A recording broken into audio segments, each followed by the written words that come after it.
Guys, ito na siya! Ito na siya! This is the Z card. I will be unboxing the Z card. So, in any case, nagkaroon ako ng invitation to try out the Z card. Now, what's good about it is, yes, beta launch pa lang siya. Please, wait lang po tayo sa mga others na pagdating ng waitlist. But yes, sa Z card, in-order ko po yung card. Then, they gave me a credit limit of 100,000 pesos. In fairness, hindi man ako choosy. Ang kagandahan ng video na to, guys, we will be unboxing the Z card. So, ang promise ng Z card, you can create multiple virtual cards na pwede mo itapon or whatever. Pang one-time use siya. That's good. And also, no foreign transaction fee po ang Z card. So, when you use it abroad, ang ganda. Kasi wala kang kailangan i-worry about foreign transaction fee. So, para siyang GCash card, pero credit card siya. Parang ganun, that works like a credit card, di ba? Now, when you're linking or getting your Z card and applying for an account, you have to link your bank account there. It will be using Brancas, which is BSP na API siya, nagpo-pull. API, guys, parang nagpo-pull siya ng information from, let's say, a bank. Basta inallow mo yung connection, then doon nila makukuha yung mga yun. So, in any case, I will be opening my Z card right now. So, ganito po yung packaging nila. Okay. Okay. Gosh, I'm so excited. Okay. So, in front, you will see the Z logo here. And then at the back, activate your card using the Z app. And then you have their email address, which is support@z.co. And syempre yung logo na download on the App Store. So, I believe, kasi kung may logo ng App Store, hindi wala siya sa Play Store. So, not sure. Okay, without further ado, ito na po yung card.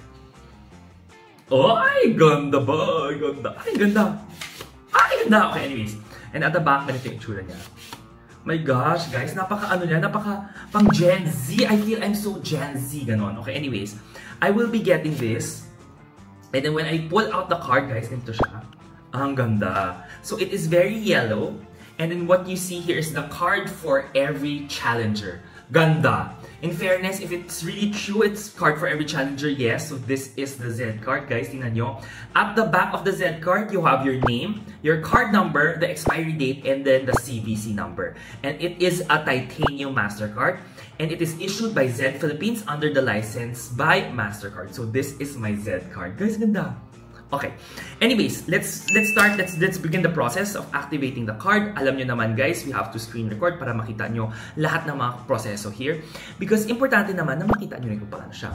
Now, if my Z card is here, I do have 100,000 na available limit, or this is my credit limit.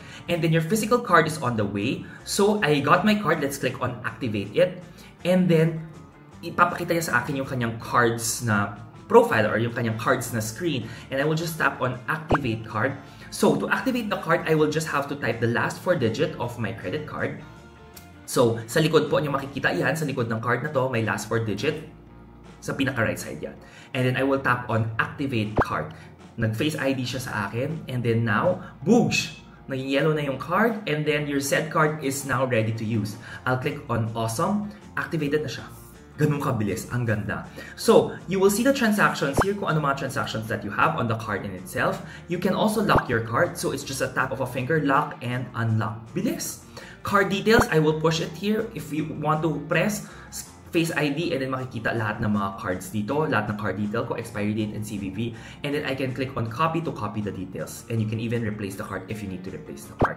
Now, dito sa virtual card portion, maraming ka pwede gawin dito. You have a basic, which is unique cards na pang virtual mo anytime. So, I recommend using your virtual card for mga websites. Click on here. Single use, di ba? After one purchase, magkaka-close siya. And then you have 24 hours. So, if ever, automatic after 24 hours, tanggal na siya.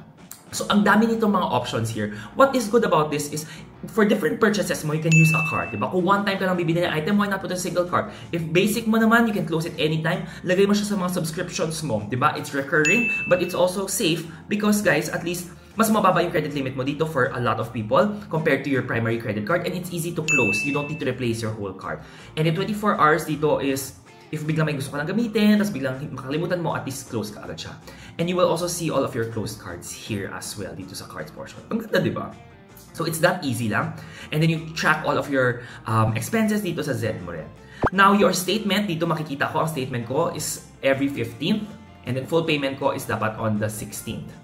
we'll see how this goes, ha? Kapag nakasulat kasi dito, first statement is 8/15, and then payment full statement date will be on the 16th. So parang isang araw. Let's see kung isang araw talaga siya, but we'll see. And then for us to pay, mag-generate lang tayo ng QR, how much we're going to pay, and then for example, mag-pay tayo, generate QR, and then InstaPay siya. And then Union Bank, ako magbabayad, or I'm going to pay it to Union Bank. So kagandahan dito guys, if I'm going to pay my bill, QR lang siya. So if you use your digital bank, boosh! Tapos na. Or, if you have Union Bank, gamitin yung Union Bank mo. Other details here in the app, you have your profile here. You can see all of your profile details. Syempre, naka-close yan. You can even request money from your different friends. O, di ba pa? Ganda. Notifications, security, legal policy, support, and then logout. Very simple, very easy to use. Ang ganda rin. And what I love about this, very simple, di ba? Parang wala lang. It's so yellow, it's so glaring, na parang pag linabas mo, parang ano siya? Ang ganda, di ba? Parang Pikachu card, ganun siya. But can I just say na ang ganda rin ng boxing experience ko? Yeah, I'm so happy with it. Because I love this boxing experience, unboxing experience. I love everything about it. So, things that I'm going to try out with this, comment it down below kung saan yung pag gusto siya makita as well. Definitely, dahan-dahan ang paglo-launch nitong mga to. Konti-konti siyang ilalabas, konti-konti siyang i-launch public release. You will have slowly the waitlisting. So, as you invite more people, pwede ka mo mauna, pwede ka mo skip the line. For now, from what I know, it's still on beta mode. So, naka-beta pa rin to. This is not sponsored by Zed as well. But thank you, Zed, for sending a beta invite sa akin. So, what I love about it is at least I can test it out. So, I don't have a next trip coming soon, but I would be using it in summer. Chance din natin kung gumagana siya, number 1. But I also want to use it abroad. Yun na talaga pinaka gusto ko maintay kasi gusto ko siya makita kung maganda siya for abroad. Now, if sobrang ganda rin tong card, I would use it for almost all of my purchases, especially now that a lot of mga cards here are now charging parang dynamic conversion fee, yung parang kung naka-Philippine pesos or yung DCC kasi guys, if you call it dynamic currency conversion, ito yung pag charge ka in the Philippine pesos na value, pero yung merchant is not in the Philippines, meron siyang fee on top, di ba? The C-Bank card has it, East West Bank has it, BPI also has it, ito yung mga 1%, naglalaro siya 1%, 1.25%, 1.5%, tataas. And for me, those things add up especially us na ang dami natin kailangan bilhin outside. Netflix subscription mo, Spotify subscription mo, Canva, di ba? So, a lot of those. So, if wala rin to, di mas maganda to kasi mas nakakatipid tayo.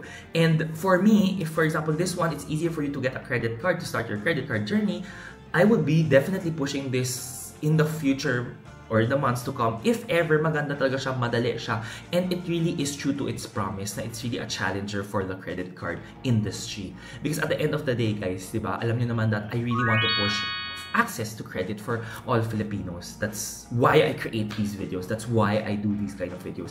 Yun talaga yung goal ko. So, one of these days, hopefully, yan talaga yung makamit natin. Yes, gusto ko talaga siyang, yun talaga ang gusto kong mangyari sa bansa natin, guys. As always, hindi ako magsasawa to create these kind of videos, but please don't forget to like this video. Hit the share button rin as well.